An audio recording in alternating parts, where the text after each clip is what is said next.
You become bar mitzvah. Become bar mitzvah. Yeah. The ceremony itself.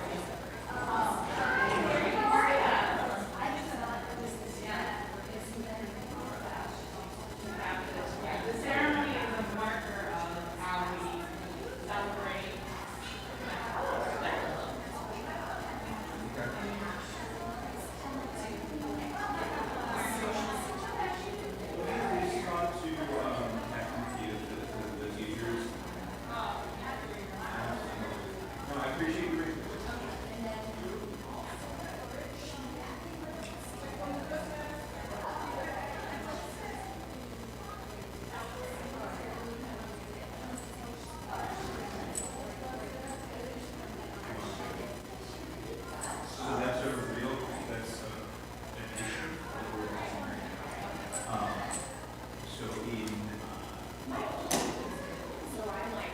Sure.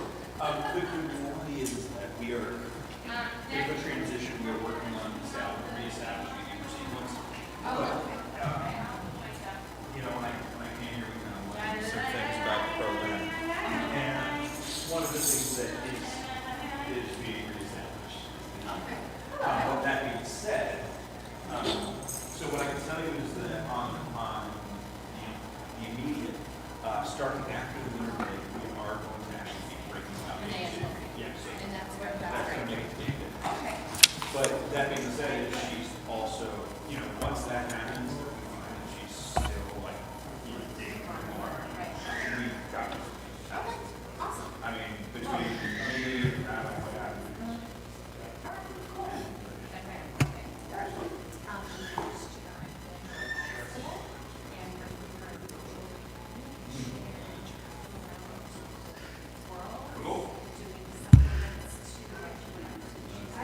decided to.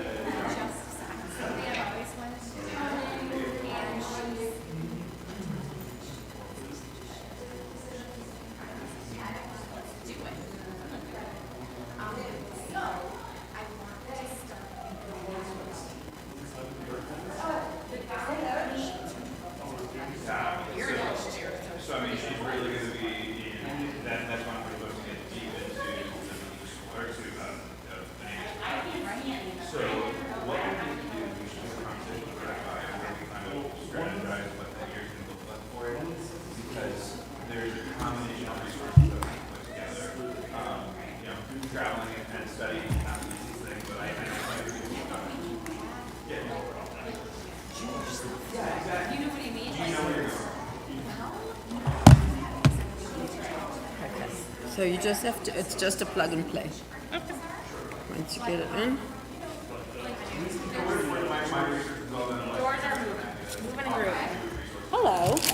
Your things out of your way here. Hello. We can make a favor, shoot me a reminder, about this, and I can start to send you some ideas. Sheets are sitting here. You can go hand them out to the box. Thank you so much.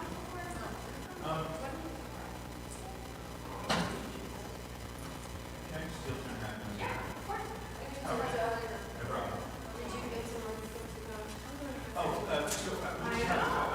I'll do it, or we'll have volunteer do it. Here early though. I mean, we asked them to get here. So I think we should have this.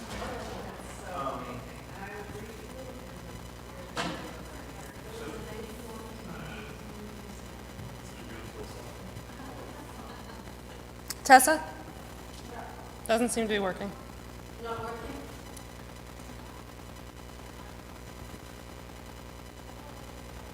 Just take out that HDMI and plug it back in again.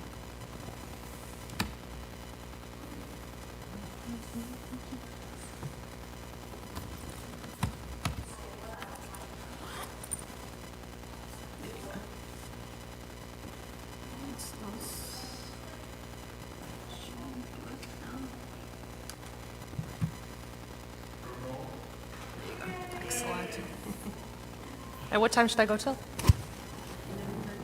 Okay. Sure.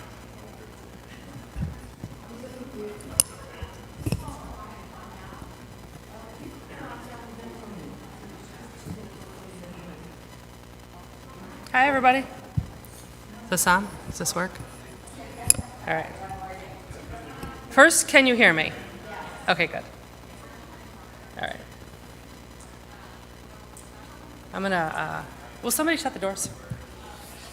Just so we don't get the rest of the noise. Thanks. So for those of you who don't know me, my name is Deb Yamstein. Hi. And I'm going to tell you a little trick before I even get started. I always wear my name tag here on the right-hand side.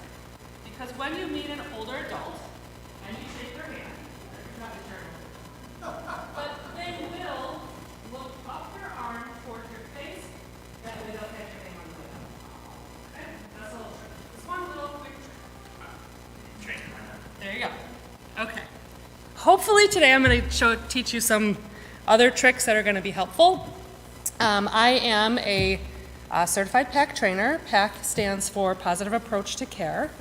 And the Positive Approach to Care philosophy was developed by a woman named Teepa Snow. This is, if you remember nothing else, remember Teepa Snow. It'll be on the last slide as well. And what Teepa did is she said, when we're working with somebody living with dementia, the most important thing is the relationship. And if we are only focused on what has been lost, we cannot have a relationship. There's nothing to have a relationship by. So the way that we have historically measured dementia is on something called the Allen Cognitive Scale. And it's a scale of 1 to 5 based on what a person cannot do. And what Teepa said is that's ridiculous. If we're only looking at what they can't do, how will we connect? How will we build a relationship? So she changed all that, and she developed a system of GEMS. She calls them GEM states because you might be one state in the morning, one state in the afternoon. Everybody changes throughout the day. And what Teepa says is in the right setting and with the right care, all GEMS can shine.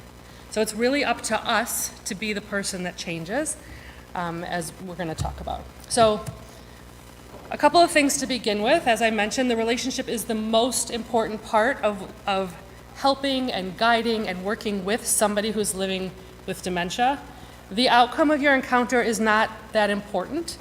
What is the most important is maintaining that relationship, because having a positive relationship with somebody living with dementia is going to make every interaction easier. And so if you get to a point where you're frustrated and they're frustrated, back off, because you're not going to help yourself in the future.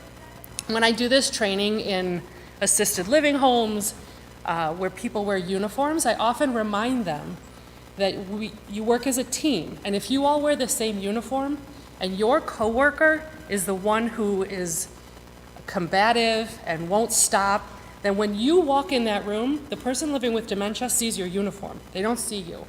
And so it's really important to make sure that we are the ones maintaining the relationship. This goes right along with that.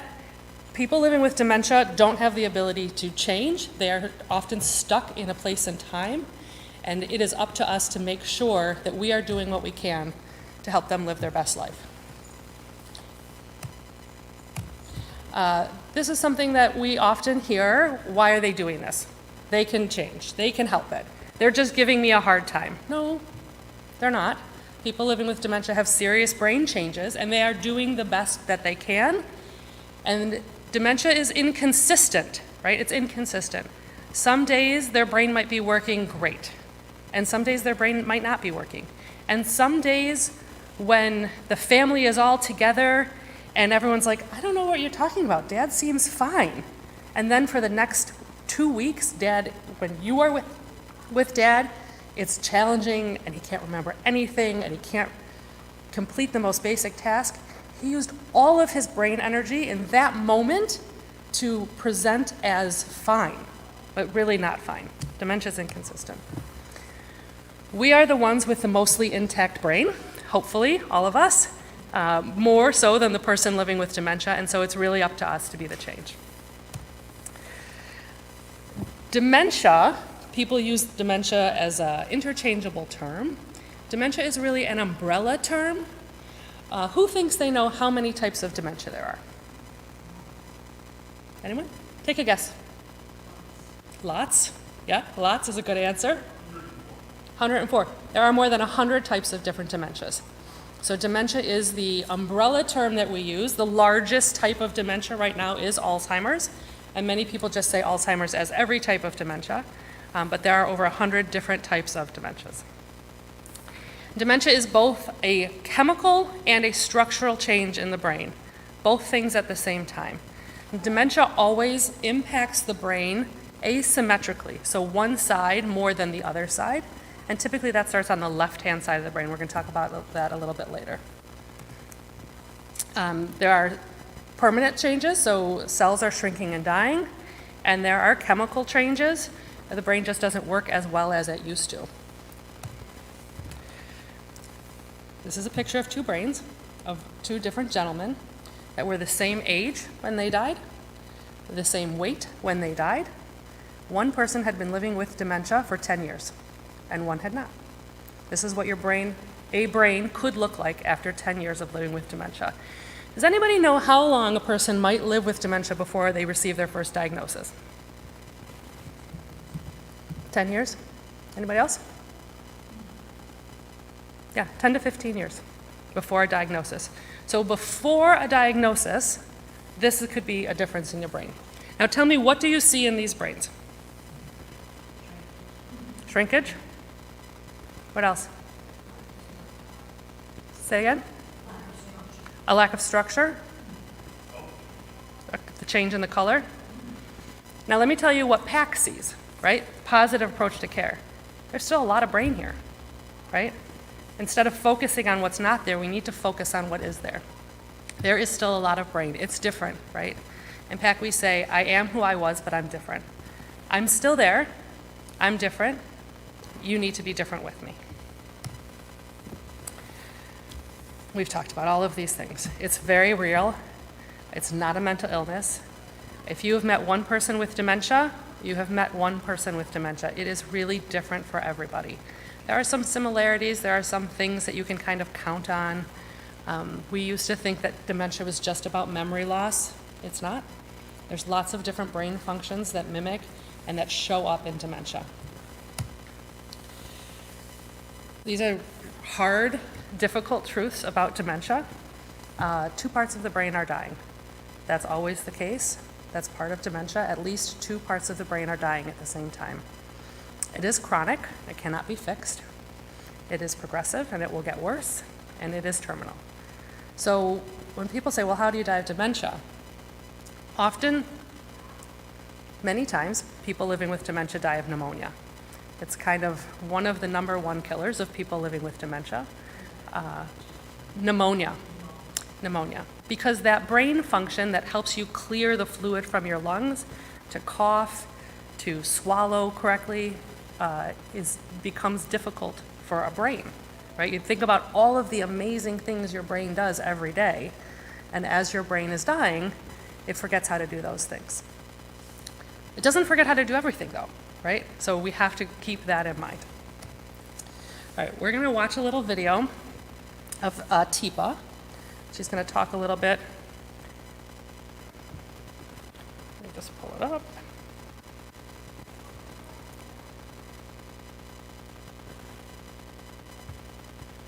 I want you to know that dementia is hard. It's very hard.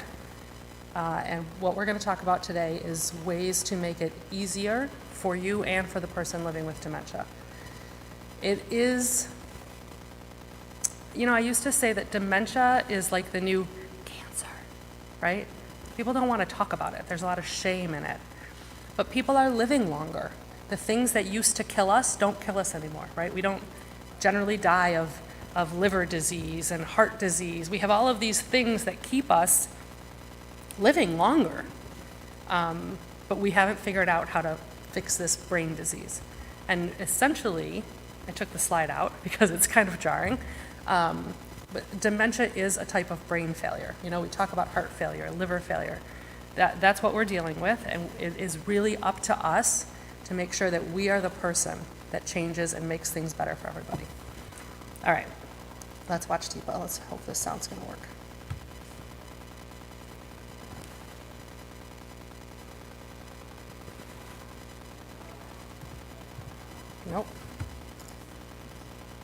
Tessa, do you know how to make the sound work?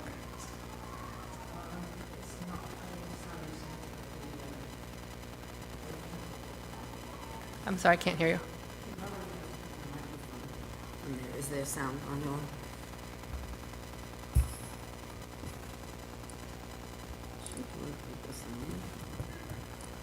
The sound is up all the way.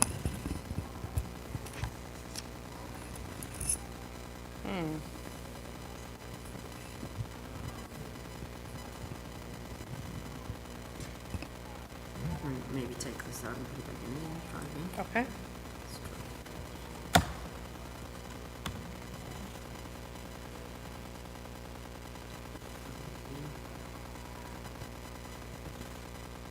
Oh,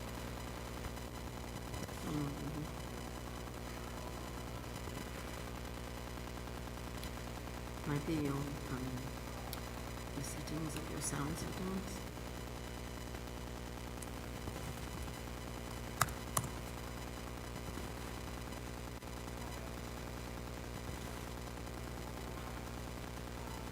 this is you. I'll switch it back to my sound.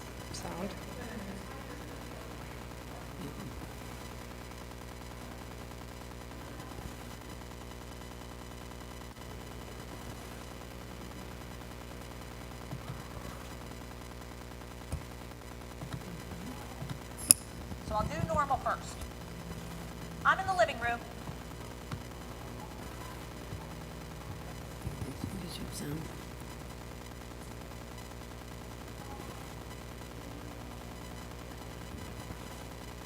What we're going to talk about now is the difference between normal aging and not normal aging.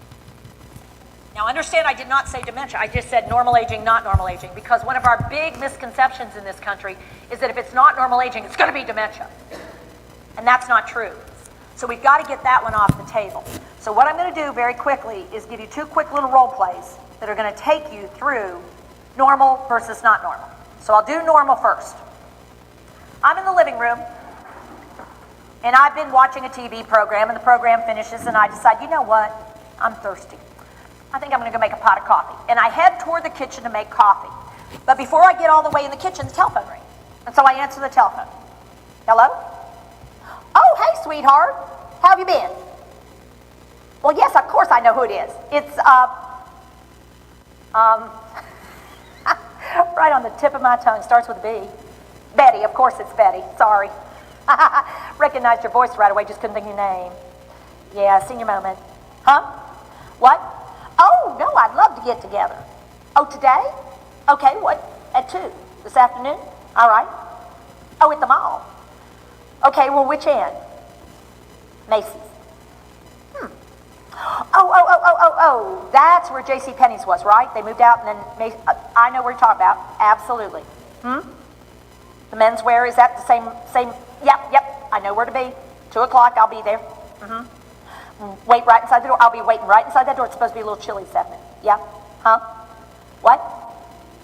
Oh, they opened a new chocolate store. Oh. Well, you know me. You know what I'm going to get.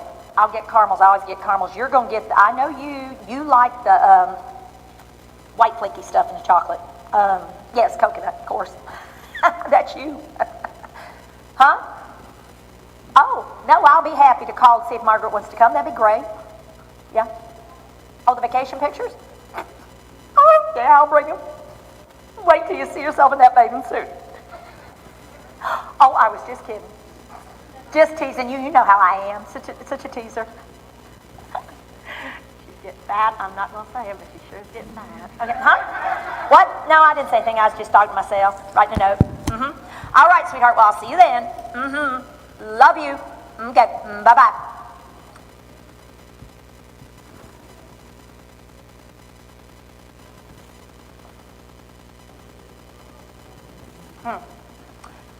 What did I come in here for? Okay, hang on. Let me think here. I was in the living room. I was watching the TV. Program ended. Telephone. Betty hadn't called. I'd been able to remember. Okay, let me think on this. Okay. I was in the living room. I was sitting right here. Okay, and the program ended, and I thought,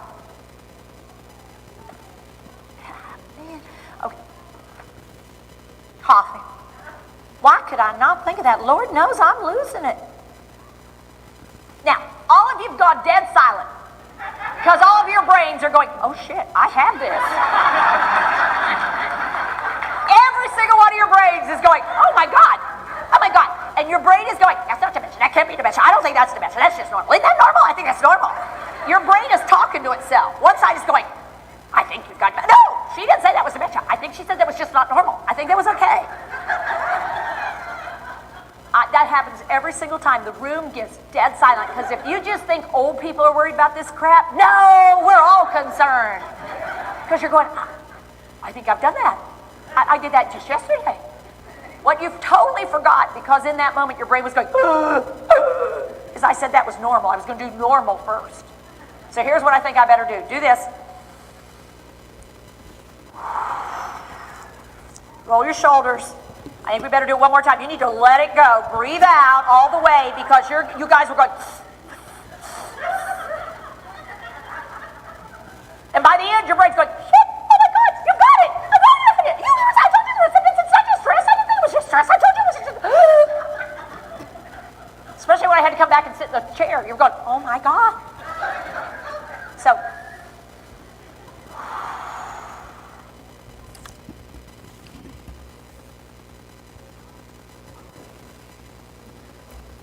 So one of the things that happens when we get stressed is our brain dumps cortisol. Has something like this ever happened to you? Oh. Change my view. Excellent. All right. Has something like this ever happened to you? Yeah? Have you noticed it in other people as well? So, I jumped ahead. But think, for a second, why do you think that these things happen?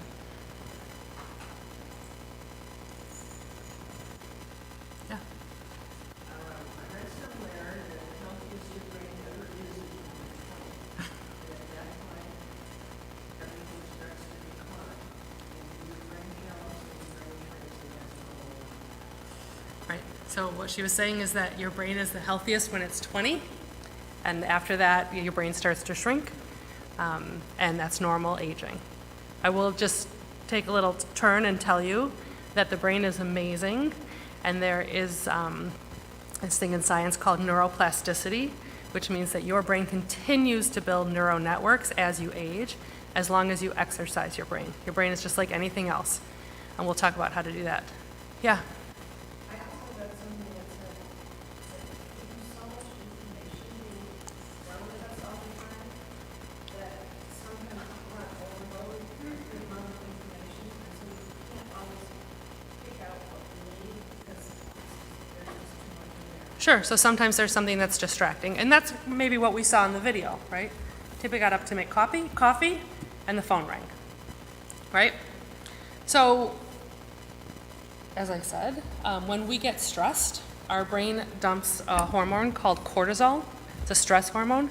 It makes it hard for us to think, and the best way to combat this cortisol dump is by taking 3 deep breaths. So we're going to try that together because I have a feeling that watching that video stressed you out, because the first time I saw it, it stressed me out as well. So let's take a couple of deep breaths together.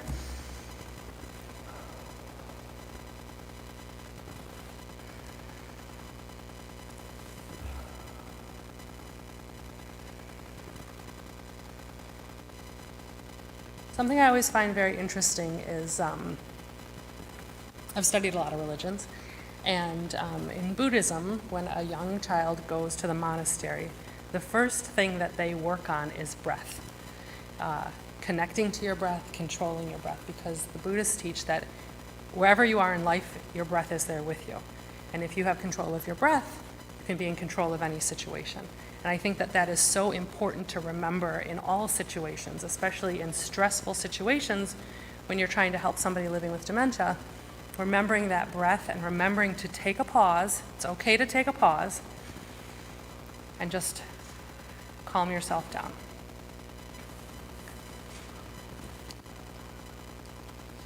All right. So how do human beings take in data? We take in data 5 different ways. We have 5 senses. In PAC, we use a lot of hands because we always have our hands with us. It makes it easy to remember. So the number one way that human beings take in data is by what we see. I want you to do what I do. It'll help you keep it in your brain. This is the number one thing we see. What we see is where we look. What we see is the number one way that we take in data. So the most important thing that you can do to help somebody living with dementia is provide a visual. You want somebody to brush their hair, brush their teeth, button their clothes, put on their shoes. The visual is the most important. It is the number one way that we take in data. It is the most powerful sensory input. So let's think about how vision works. Who knows how vision works? Okay, Patty, what do you think?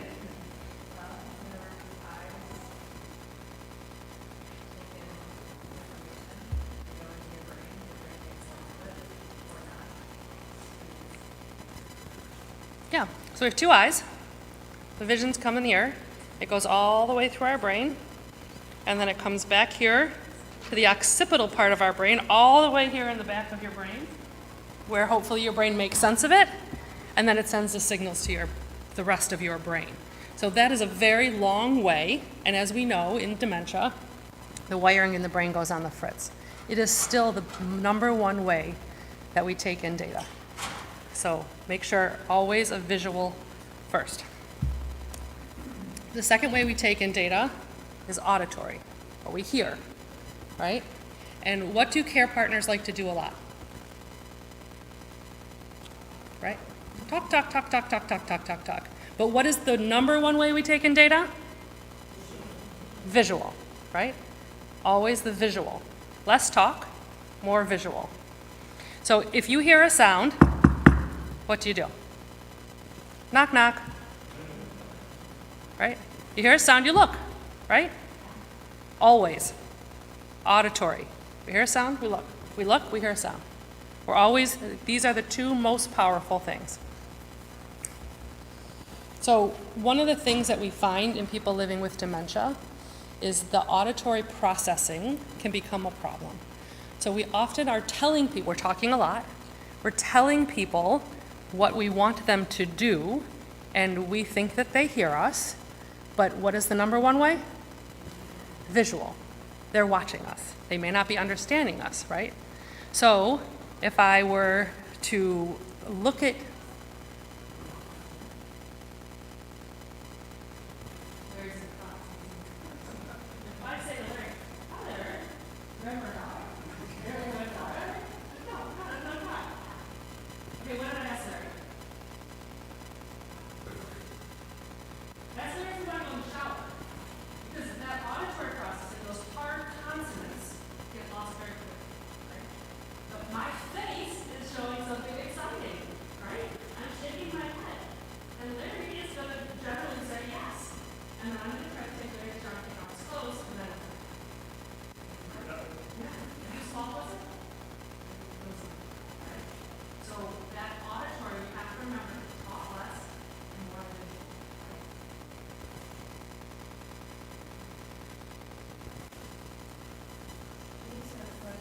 Yes. Is it true that untreated hearing issues can cycle into like worsening dementia? Yes. That it is shown to be a factor in the development of dementia. As you know, I mentioned a little bit before, the brain needs stimulation, right? It needs all sorts of stimulation. And if you are in a room full of people and you can't hear what's going on, you're less and less and less, right? Your brain is not getting that same stimulation. So hearing is a big deal. I wanted to try something earlier with the visual that I forgot that's always shocking to me. As we age, this is really in part 2, but I like to tell people anyway because I think it's important.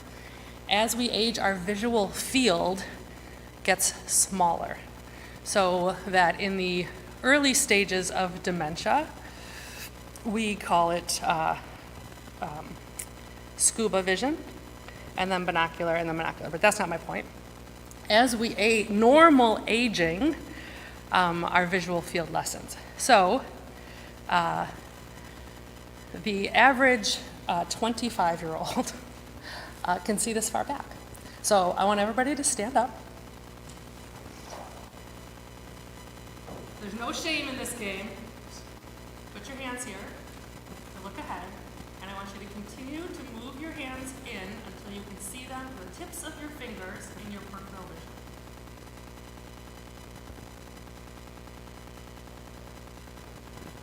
You guys all have great vision. So this is my field. I cannot see, my hands are back here, I cannot see the tips of my fingers. I have to move them in here. And if you look around the room, you can see where it is. So as we age, it gets smaller and smaller, right? It starts here, it goes here. And then one of the things I always tell people who are working in assisted livings or memory care, when you get to a point in your vision where what you see is this, everybody put your scuba gear on. Now imagine you're wearing your scuba gear. This is what you can see. You're sitting at a table with your friends for lunch, right? And somebody puts a plate down in front of you, and somebody puts a plate down in front of your friend. Which food are you going to go for? You're going to go for your friend's food. You can't see your food, right? It's important to recognize these small changes. Okay, that was a side note. All right, so it's important, as I've said over and over again, no touching until you've done a visual and a verbal first. We don't want to do to someone, we want to do with someone. And this is an important thing to remember. Dementia robs skill before it robs strength. So here's our hand, right? These are our skill fingers. These are our strength fingers. So when you're opening a jar of pickles, we're going to use these ones, right? These are our strength fingers. When we're hammering, we're really holding here. But when we're working with a button, we're using these little buttons. So these are our skill, our fingers. These are our strength fingers. So the third type of way that we take in data is sensory motor. So sensory motor is how we feel something, right? If you feel something you like, you do it more. If you don't like it, you do it less. And we have to remember, always, right? Visual, verbal, before touch. If we do touch without the visual and verbal, what do we end up with? Right? We're going to put ourselves in a situation. Okay, so we're going to do an activity. Everybody needs a partner, and you and your partner get to decide for the only time in your life who is going to be the person living with dementia. Everybody get a partner.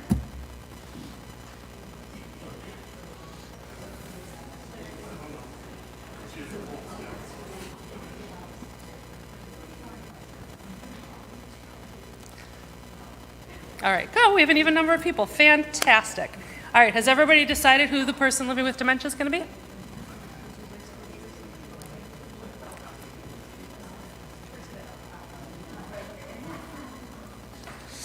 Okay, so we are going to do something to help you better understand what it might be like to live with dementia. So, people living with dementia are very vulnerable. Very vulnerable. This is why that visual and the verbal is so important. I promise that nobody will get hurt. Please trust the process. Okay? So what are some activities you as a care partner might help somebody living with dementia to complete?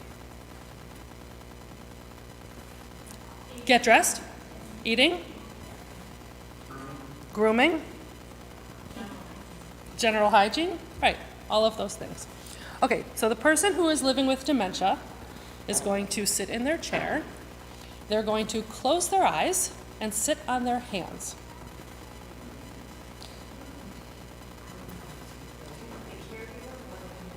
The person living with dementia. Yep. In PAC, you don't have to close your eyes yet because I want to say something. In the PAC world, we try to use the term care partner because it has to be a partnership, right? I don't want to do to, I want to do with. So some of these little language changes are important.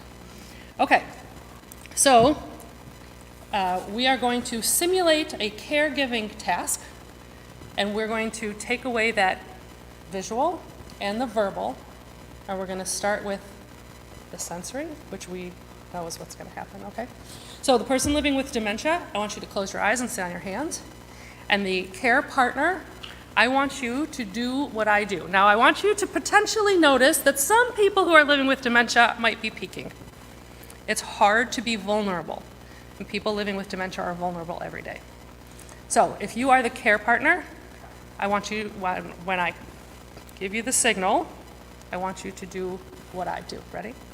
No peeking. All right, this is what we're gonna do, okay? We're just gonna, pretend we're doing this activity, okay?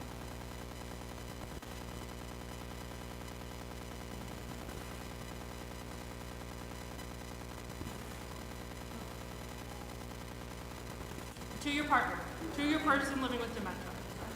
Yes? Okay, now do this one.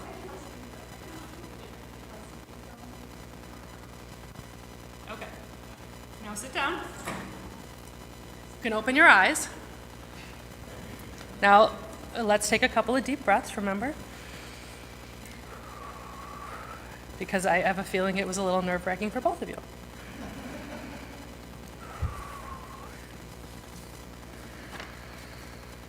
Okay, now, for the person who was the mimicking the care partner, tell me, how was that experience for you? How did you feel? Say that? Awkward. Okay. What else?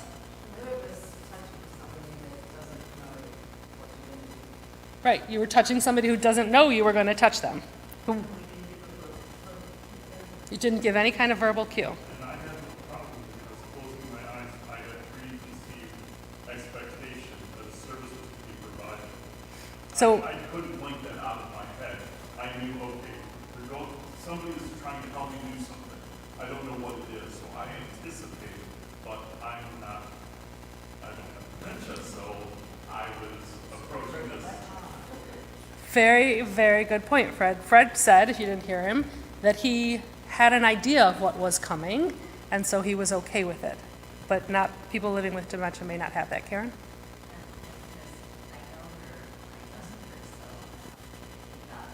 You know Marcia, so you trust her. Yeah, Janice? Yeah, I was gonna say, like, the fiddling with the clothes, Yeah. would be a little disconcerting, especially as a woman, I feel like. But then once I could feel that she was brushing my hair, like you said, it's like something that I love. And so I relaxed more, even though I knew what was happening. So Janice loves it when people brush their hair. Is there anybody here that doesn't love that? Fred? Patty? Okay. So, Concerning to me if somebody tries to brush my hair. so yeah. Does it help at all to like, to touch the person's hand first to let them know you're going to be approaching them? You are a master student. You are jumping ahead. Excellent. That's excellent, though.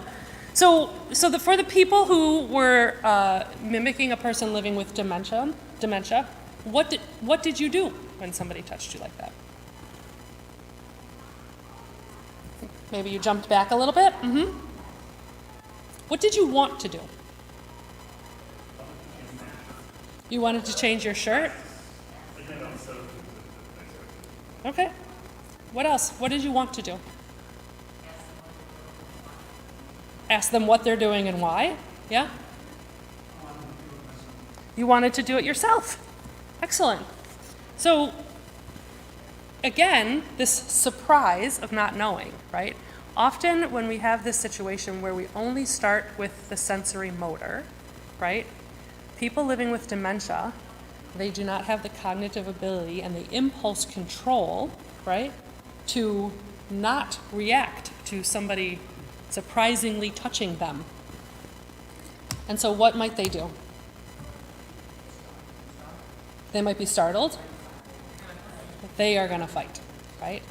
And most often they're going to fight. And whose fault is it going to be? It's going to be the care partner's fault, right? Because the most important thing is the visual and then the verbal, right? So if I say to Patty, hey Patty, it's Deb. Can we brush your hair? Right? It's probably going to, Patty might say no, that's her prerogative. Then it's my job to figure out a better way to approach Patty and make that happen. But we have a much better chance of accomplishing our task if we do it together, right? So in PAC, we say, know your agenda, but don't show your agenda, right? Getting the task done is not the most important thing. Preserving that relationship is. So what we do is we offer a technique called hand under hand. So you're going to stick with your partner. Hand under hand is about connection. It's about helping the person living with dementia know what you're going to do. It's about doing together rather than two. Helping to provide that fine motor skill, because we lose the fine motor skill before we lose the strength. And offering a sense of control to the person, right? I heard that. Even when you're probably doing almost everything. So, this is what hand under hand looks like. We're going to practice it. I'm going to talk about it. It protects all of us, and it helps to center a person. It helps to keep contact with a person, and I will show you some other things. So I'm going to come down here. Patty, will you be my partner? We're going to do this with your partner. I'm going to show you how we're going to do it. So hand under hand works like this. When we meet a person in the Western culture, we shake. And then what do we often do? In hand under hand, we don't do that. Yes. Okay. So hand under hand, we don't let go. We want to keep that connection. Okay.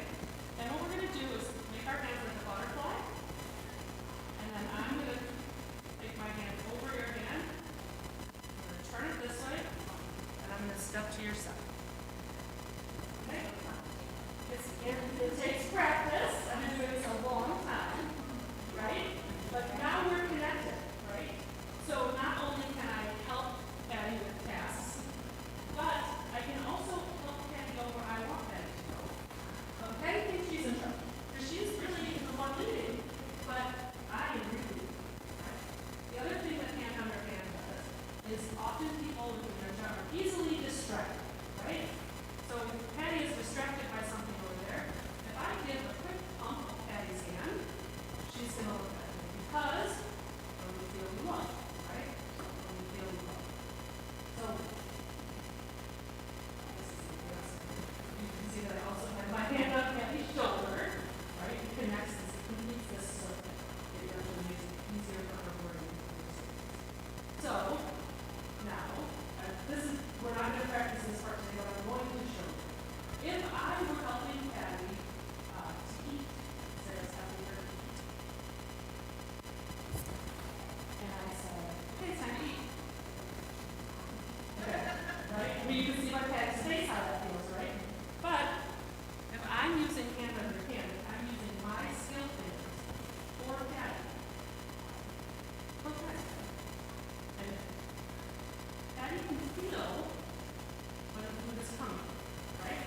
She doesn't even have to see it, because her brain knows this motion, right? So this is a great way. Okay, so first we're just going to practice hand under hand, getting into hand under hand with our partners, and we're going to practice just walking around. So stand up, get your partner. It starts with a handshake.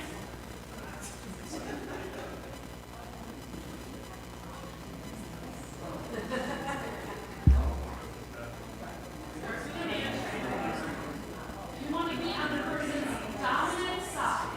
So that's what okay. And now, where do you want?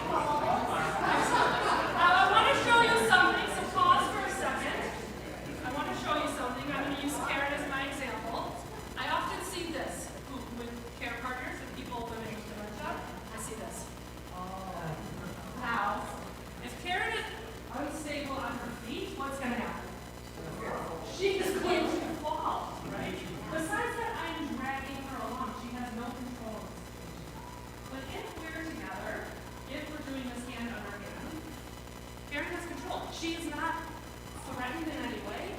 She feels safe, right? Because our amygdala, which is very deep in our brain, which is responsible for that fight, flight, fight reaction, that never goes off. That most primitive part of our brain never goes off. And so if I am standing in front of Karen like this, trying to get something done, that her amygdala is saying, I gotta die. Right? She's trapped. But if I'm here, on the side, in a supportive stance, I'm really instilling control, and her brain is saying, constantly, is that she does right? And that's the other thing, that's right. That's right. Because also when I do this, if I need to, if Karen is, I know that she has some mobility concerns, we can walk that together, and I can walk through it. Right? She's still in control, she is safe, she's not, and we're together. We're doing it together. That's the most important part of doing it. Okay, switch. Practice your hand on her hand for the other person. So my father was preparing me for this, because my father, since I was a toddler, so there was always, I always said, Mom, you don't know where to go. But if he needed me to turn, I knew this direction.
So this hand on her hand technique is one of the most important things to take away from today.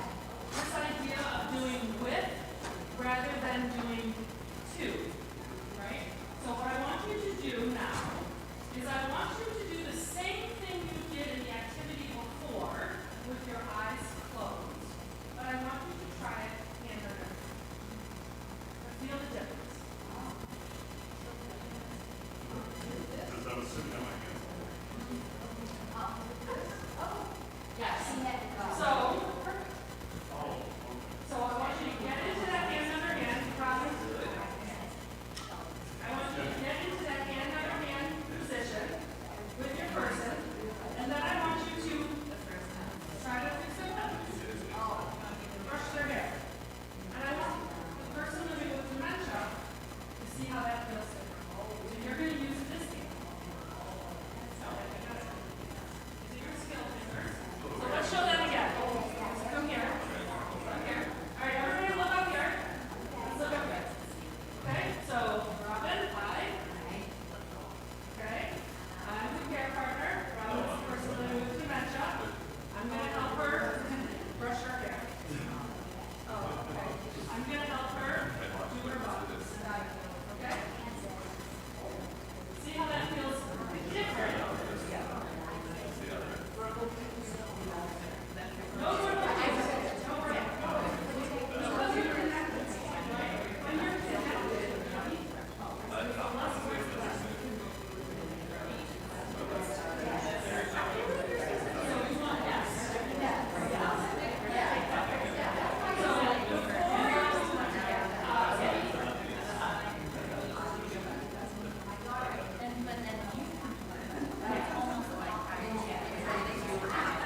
Okay, so we're doing this without any verbal information.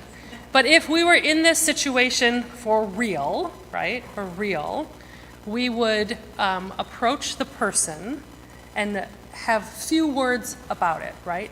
So I might approach. Tech teaches a special approach. I'm not gonna do that today.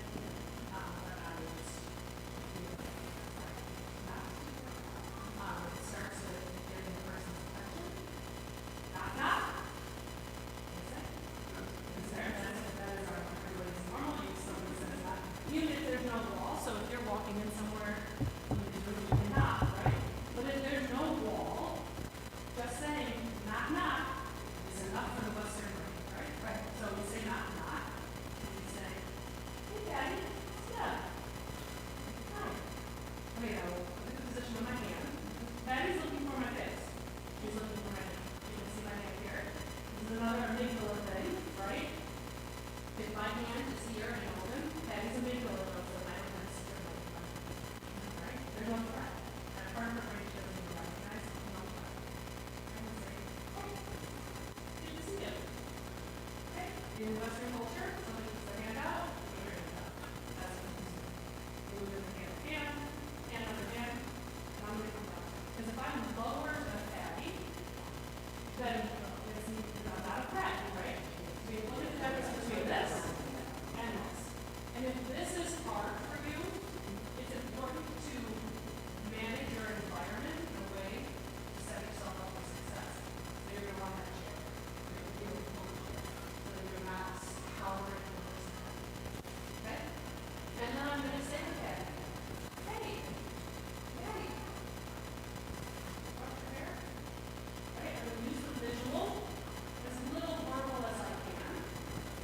Because what's the number one way to retrieve the data? Visual, right? And then I get consent from Patty. Or I don't. And that's fine. It's not the end of the world. Right? And then we move into the question. So yes, there are some words changed.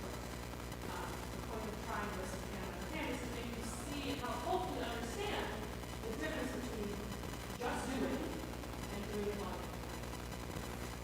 It's a great path. Absolutely. Okay, so did everybody get to try that with their partner? Yes.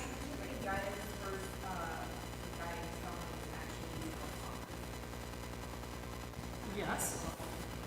Yeah. So again, that's staying kind of closely connected. Even putting your hand over their hand, right on the marker. It's a little bit more challenging. The other thing to remember with people living with dementia is sometimes they can only do one thing at a time, right? The jury's still out on that, right? He's had a lot of medical issues. Often I think he's got some mild dementia, but then he bounces back as his brain's amazing. And what I found, he really got off. And that's part of normal aging sometimes. So making sure that you're using those visuals, even if somebody using a walk rather than having a long conversation. First one I wrote my sister he's eating out of this. But wait, right? Because it's hard sometimes to get away from it. So there's a lot of visual, put your hand on top of it, and it's on water. Try not to talk.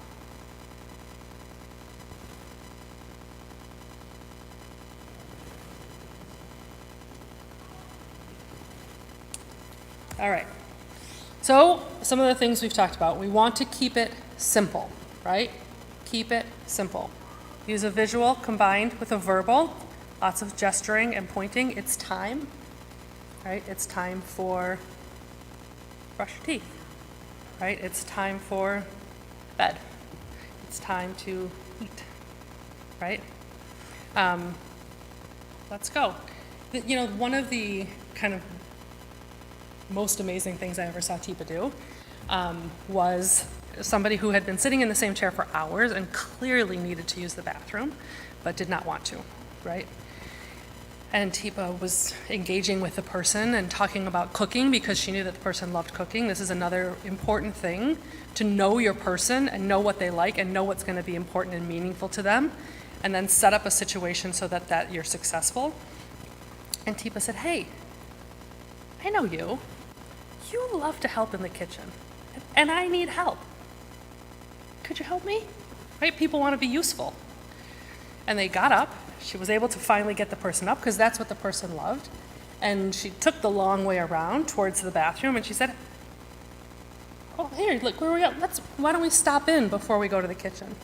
And the person was perfectly happy to do it, right? So it's this, again, know your agenda, but don't show your agenda. It's very important. We have to be creative in what we do and how we present it so that the person living with dementia feels like they have a sense of control, so that we preserve their dignity. This is the most important thing, preserving people's dignity and making sure that they still have that sense of control. All right. This is, you are probably reading it over my shoulder, some normal aging versus not normal aging, but it doesn't look the same for everybody.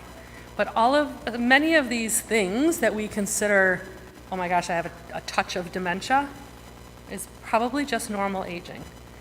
If you're concerned for somebody, have an assessment. I'm going to tell you, I'll skip ahead and then we'll come back because I'm going to tell you this now. This animal fluency test is a fantastic way to get a baseline for anybody. I encourage you all to do it because everybody's baseline is different, right? My baseline is not the same as your baseline. My life experience is not the same as your life experience. But this animal fluency test is a fantastic way to create a baseline for yourself. It's very simple. You sit with a partner, you set a timer for 1 minute, and you say as many animals as you can think of. Dog, cat, fish. Some people only get dog, cat, fish, right? I went to the zoo a million times with my children. When I do this test, I walk myself through the zoo. I know a lot of animals, but that's my baseline, right? And then 6 months, a year, 2 years, 3 years, I do it again. I see where I am compared to my baseline, right? Because that's what we need. And establishing that baseline now is important. Because if you wait, you'll still have a baseline, but it won't be your true baseline. So it's so easy to do this animal fluency test. Just sit with your friend, with your partner, with your kid, with anybody. It takes 2 minutes. You just name every animal, the other person just checks them down. That's your baseline. Okay, let's go back. Okay. This is a very important tool in assisting somebody living with dementia. Learning to say, I'm sorry. Because, again, we are the ones with the intact brains. We are the ones that can change. The person living with dementia is not. And it's important that we're able to say, I'm sorry. Even if you don't mean it, it doesn't matter. However, I will caution you that you have to practice saying I'm sorry. Because if you say I'm sorry with a smile on your face, I'm sorry I did that. Remember, what's the number one way? Visual. Your face has to match what you're saying because that's what people are going to see, right? So these are just 5 ways to say I'm sorry. I'm sorry. I was trying to help, right? I'm sorry I made you feel whatever. That wasn't my intention. I'm sorry I made you feel diminished, like a child, stupid. I'm sorry, right? I'm sorry that happened. I'm sorry. This is hard, right? Acknowledging those feelings and saying you're sorry goes a long way, but please practice your face, right? You have to practice your face because if it feels disingenuous, the person will pick up on that. So, again, these are just some ways to say, I'm sorry. I didn't mean for that to happen. I'm sorry. I didn't mean to treat you like a child. I'm sorry. This is hard, right? It's really important to say I'm sorry. It goes a long way to preserving the relationship, which is the most important part. Yeah? Besides the I'm sorry, you're saying it's very important to identify what you're sorry about. Otherwise, the I'm sorry gets lost. Yeah, I mean, sometimes it depends on the person, right? You know, if you know your person better than anyone else, right? So you know if that's the part of the I'm sorry that's going to be the most important part. Or if they just want to hear I'm sorry, right? Sometimes people don't care, right? I am who I was, but I'm different. If I didn't care before, I probably don't care now. I just want you to be sorry, right? And then that's possible. That's how people are. There's all kinds of people in the world, right? I don't care why you're sorry. I just want you to be sorry. Take responsibility for what you did. Or, what do you mean you're sorry? What are you sorry about? This is what I tell my kids. I'm sorry. For what? Right? Because I want my kids to be able to verbalize and really actually understand why they should be sorry. But that's not for everybody. Yeah. All right, things to remember. We want to do with, right? Not to, with. Simple, short pieces of information. Caregivers do too much talking, right? We want to talk less, visual. Offer concrete choices.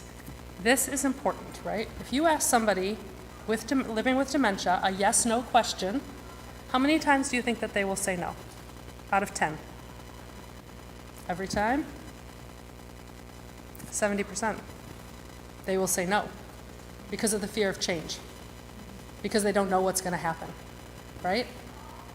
Choices are important. Do you want tuna or egg salad? Do you want to go to the bathroom or go to the kitchen? Do you want to brush your hair or brush your teeth? Or, depending on the stage and the state of their dementia, do you want a turkey sandwich or something else? Right? A choice. Not what do you want. There's a million choices in the world. It's too hard and overwhelming. It has to be this or that. Ask for help. Every person in this room has a village behind them, right? It's important to ask for help. You cannot be the only person being the care partner. It doesn't work. And ask the person to try, right? This is my mother's frustration with my father. He won't even try. As his care partner, it's infuriating to her. He was never a guy who tried his whole life, but she thinks it's going to change now. Okay, right? But asking somebody to try, helping them to try, doing it with them is really an important part. And breaking down tasks into very simple steps. I'm going to ask you guys this. How do we stand up? Tell me how you stand up. Put your feet on the floor. Then what? Lean forward. Push. It's a lot of steps to standing up, right? If I just say stand up, it might not be that easy, right? You got to remember, okay, let's lean forward. Let's push up, right? And sometimes doing that hand under hand is also helpful. So breaking it down. Even things that people have done their whole life, sometimes you need to break it down. If what you're doing is not working, stop, right? What's the most important thing we're trying to preserve? The relationship. If what you're doing isn't working, stop.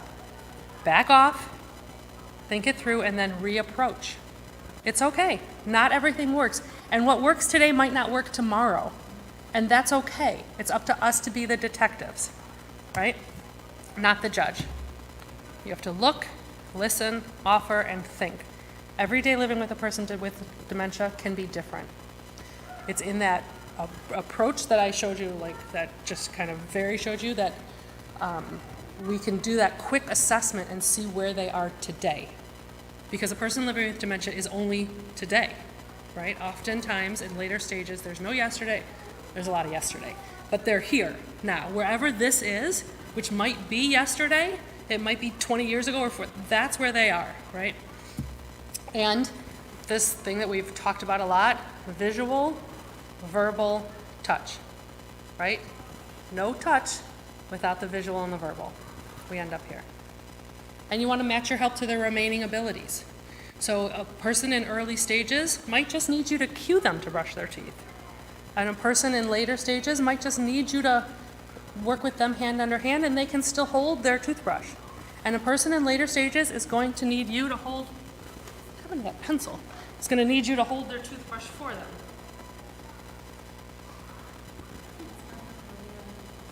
Oh, thank you. Good eyes. Right? So that person in the later stages is going to need you to do that for them. And that takes practice. And who should we be practicing these things with? Not the person living with dementia. Exactly right, Patty. Right? So practice with your friend, with your partner, with your child, with your spouse, or with whoever, but not with the person living with dementia. And I guarantee if you practice these things 5 minutes a day, you're going to get really good at it. Okay. We talked about the animal fluency test. These important things. As a care partner, you have to take care of yourself. You have to care for the caregiver. You have to care for the caregiver. Let's say it one more time. You have to care for the caregiver. Caregiving without built-in rest and relaxation and a time to recharge doesn't help anybody, right? It doesn't help anybody. If you, as the sole care partner, work yourself to the bone in a way that you cannot help that person living with dementia, you're not helping the person living with dementia, right? If you're going so hard that you're going to put yourself in bed or in the hospital, or you're not helping. Take time for yourself. It's super important. Build skills, understand brain change, and identify and utilize local resources. One of the things, when I was the director at the Brown Adult Day Program, one of the things I always told incoming families is find a support group. Find a support group of other people who are doing the same thing you're doing. Even if you never say a word when you go to that support group, hearing other people's situations will help normalize it for you and will take away a lot of that guilt. There is a lot of guilt in dementia and caring for somebody living with dementia, especially a spouse. There's a lot of guilt. They would do it for me. I have to be able to do it all for them. Well, I have to be able to, you can't do it all, right? And it's okay. And there's also sadness and resentment and anger and all of the emotions, and that is totally normal, but it's hard to know that that's not normal if you're not sitting in a room with other people feeling the same thing you're feeling. So find a support group and set limits for yourself. It's hard. It's hard in every stage of life to set limits for yourself, with your parents, with your children, with your spouse, but it's super important. Did you want to say something, Janice? Yes, I have a question. Yeah. Are you aware of or thinking about maybe certain resources that are available under like Medicare and Medicaid for like income earners to help with the burden on family care providers? No. I am not a Medicare and Medicaid specialist. There are benefits. I would recommend calling the Alzheimer's Association. There's a local chapter in Southfield. They can absolutely help you through that. And there are VA benefits. Often people don't know there are VA benefits to help. But that is not my area of expertise, and I do not want to misguide you. There are benefits. That's right, absolutely. And there's day programs for people living with dementia. That's right. Yes, yes. So, this is important. It takes two to tango or to tangle. It's your choice, right? You can dance together or you can fight together. And it's really up to us as the person with the intact brain to make sure that we are making the changes we need to make so that we can create a better environment and a sense for the person living with dementia. If you didn't hear me say Teepa's name in the beginning, hear me say it now. Teepa Snow, Teepa Snow, Teepa Snow, Teepa Snow. Her website is teepasnow.com. She has 1 million YouTube videos. Probably not 1 million. Okay. Thousands. I bet there's thousands. Hundreds. There's a lot. There's a lot. They're free, and they are amazing. Watching, you know how sometimes you think like, oh my gosh, that person was born to do this in their life? That is Teepa. Like, I'm amazed by her. She started as an occupational therapist. This is what she was born to do, and she is doing it, and in an amazing way. And I cannot recommend enough for you to check out her YouTube channel, watch those videos at 2 o'clock in the morning, at 3, when you're like, oh. Really, take a moment, go to the website, and watch the videos. It will change your journey and your loved one's journey as well. That's what I have for you. Thanks. Anybody have any questions that I can answer? Can I share a little anecdote? Absolutely. That is an application that I didn't realize it worked for people today. My mother kept saying, my mother's at Fleischman, and in some days, she's in one gym or another. But she kept saying, I just feel like I want a job that need to have some kind of purpose. So I grabbed a bunch of coins out of our pushka, and I took it to her with a bunch of little plastic bags. And I asked her if she'd sort the coins so I could total them whenever she's bored. My mother does what we call routine, where she'll ask the question over and over again. And until you pointed out the steps, I didn't realize how it took me a while solutions finally worked, because first I gave her the coins and I had to sort them in a head of bags. and she still seemed a little confused. What's that box there? Why is the box there? So I put a label on top of the box. When you're bored, please sort the coins for your pickup into the bags that are marked. And each one of those statements is actually a step. And she kept asking questions, so I would answer the question, advance the question, she'd ask it again. And this took weeks for me to actually come up with a shoebox with a label on the top of it. And once we had it down, I visit my mother every Sunday. My son and I go. My sister visits twice a week. My brother visits once a week. But she would go after 2 or 3 weeks.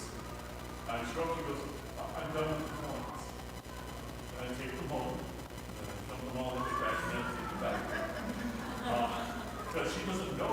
That's right. But the other funny thing is, because she is not, because of where she is, there's certain coins she says, these don't look right. So she kept them aside, because they were discolored, or there was a foreign coin in there or something. So I kept those aside, and they put them back, because she wouldn't have realized I was just getting her busy work. And she hasn't asked for other things to do, so the last time I relaxed with her, I haven't brought it back to her. I gave her a task. The important thing for me was, if I had what you brought today, I'm giving her the visual the first time I brought it. The list would be right on top of the box. She would know what the expectation was. She only had, and it says right on it, when you're bored, so if she's going to an activity or if she's sitting there feeling like she needs a purpose, she would clean her little space. That's what she does when she feels like she's got a purpose. Yeah, that's perfect, Fred, right? You were the detective. Yeah, that is perfect. And in early stages of dementia, those kind of signs and the steps and the reminders, wherever you need to put them, can be very helpful. At the Brown Center, we used to do that often. We had a gentleman who was a musician his whole life. He didn't necessarily know he had dementia. And we asked him to come to the Brown Center to play music for the other people there. And every day he brought his banjo, and every day he spent 20 minutes or half an hour playing his banjo. Some days he didn't care. But having his banjo there and believing that he was there for that purpose preserved his dignity, gave him a sense of purpose, and brought him real joy. We had one person who, at the Brown Center, who wanted a job. He wanted a job, and so he worked at the Brown Center, and after a while, he wanted to make sure that the money was going into his account, right? So his wife would show him the bank statement and show him, and then after a while, he wanted his check. So we wrote him out a check. He took it, put it in his pocket. His wife would take it out of his pocket, hand it back to us. At the end of the next week, we'd hand it back to him, right? And then after a while, he wanted his cash. He didn't trust a check anymore, right? So same. We would give him cash. His wife would take it out of his pocket. She'd bring it back. These kind of being a detective and managing the environment for success is super important. Good job, Fred. Yeah. Anything else? I'm always here. I'm around this place all the time. I'm happy to help. Yeah. You mentioned exercise. Oh, yes. So neuroplasticity is the idea, the science, that your brain continues to build neural networks as you age. But in order to do that, your brain has to be working hard. This is my child who wants to hear me talk. That's Shira, everybody. So doing things that are easy, that you enjoy, are not the way to build neuroplasticity in your brain. So if you love doing Sudoku and hate doing crossword puzzles, you have to do the crossword puzzle, right? And it can be very simple things. So if you brush your teeth with your right hand, try brushing your teeth with your left hand. It can be very simple. If you eat with your right hand, try eating with your left hand. Things that challenge your brain and get you to that kind of frustration point where you're like, oh, this is so hard. That's when your brain builds more neural networks. Not the easy stuff. It's the stuff that's harder for you. So that's why I encouraged my child to do math. No, I just wanted to do math so she can Math's a big topic. Now she'll leave.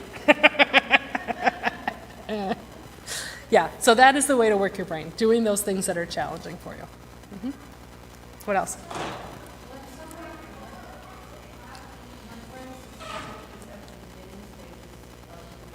Okay.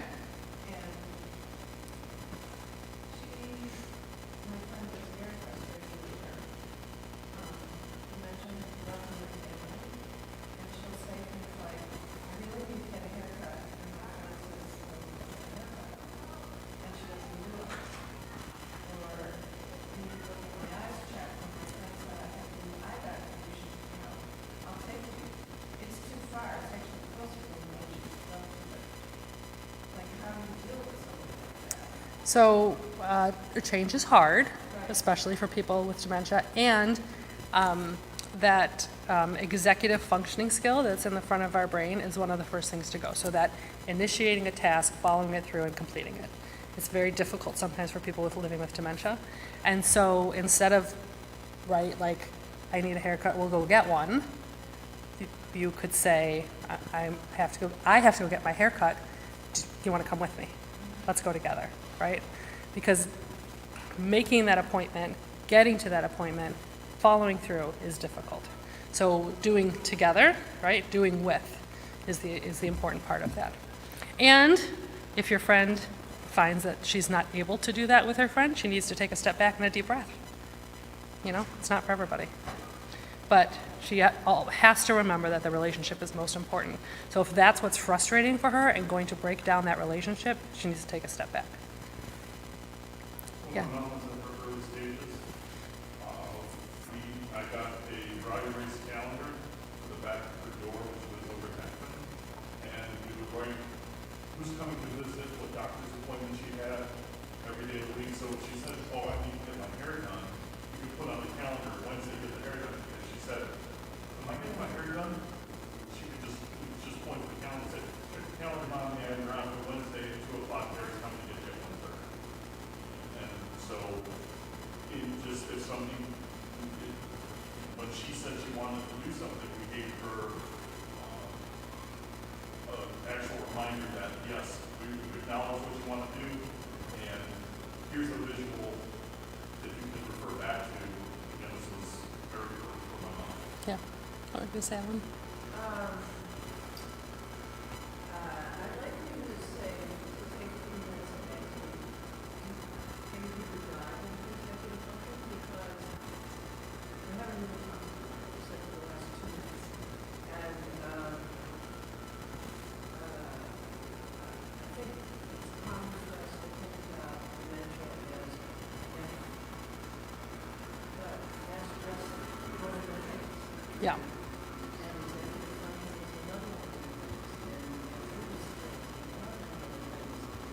So the executive function is like how do you think, how do you manage your life? And sometimes that's what remains first. And so it would be useful for you to that one. I'm just not being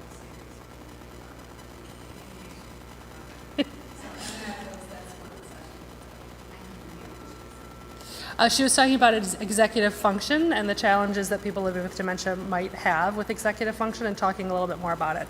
So this is a PET scan. It's still working, right? Okay. So you can see the red parts of the brain are the parts that are very active. And can you see my cursor on this screen? No? Okay. So the top is the front of your brain. This is a slice of a person's brain, like this. The top is the front of the brain, and the bottom is the back of the brain. So we can see here in a normal brain versus an early Alzheimer's brain versus a late versus a child, right? So as people progress through the dementia, different parts of their brain fail, right? And as Ellen was saying, this executive function part, sometimes part in the front, sometimes goes first. So that ability to have self-control, impulse control is part of executive function. Starting working through and completing a task is executive function. Organization is executive function. All of those things can be very difficult, which is why breaking things down into steps, small steps, is very important. It's the same thing we would do with somebody who has ADHD, right? We would chunk an assignment for them, make sure that they know the small steps in order to get through it. And this is also what we have to do for people living with dementia. One of the big challenges of working with somebody living with dementia is we cannot see what's going on in their brain, right? I often think that if we could see the brain, we would be much more caring, because you can see that the similarities in a late stage Alzheimer's brain with that of an 18-month-old child, right? We don't fault the 18-month-old child for not being able to control their impulses. But this person who's living in late stage Alzheimer's, we think they're faking it, right? Or they can do better. Yeah.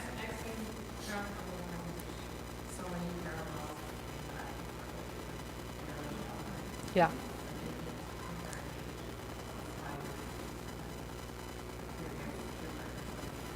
Yeah. Yeah, and then you can see in this PET scan the similarities. The most important difference in that is the dignity part, right? Because we don't want to treat adults like children. We want to make sure that we're treating them like adults and that we don't make them feel like children, because nobody wants to feel that way, right? Even children don't want to feel like that. God help us all. Even children don't want to feel like that. So thinking through, learning more about executive function and how the brain works if you are trying to assist somebody living with dementia is a super important thing. And check out these type of videos for more. We don't really have too much time today, but small steps, one thing at a time. Yeah, Marcia?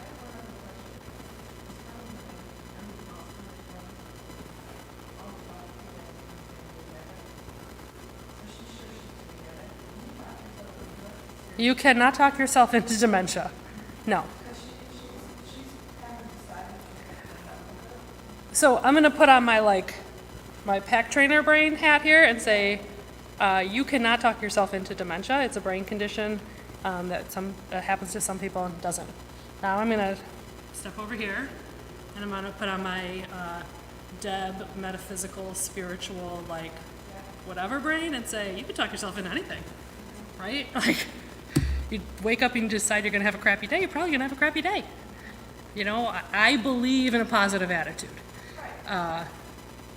And it's scary, right? Dementia's scary, and if everybody in your family has it, then you can be pretty worried about it. But there are things you can do to help stave it off, because the brain is amazing, right? I mean, think about anybody that has had some kind of brain injury or a stroke or and how the brain can work around those things and compensate. I mean, we saw this other slide, that of the two brains. At this stage, 10 years living with Alzheimer's, there's very little that shows, right? With this much atrophy, there's still very little outward signs. The brain is an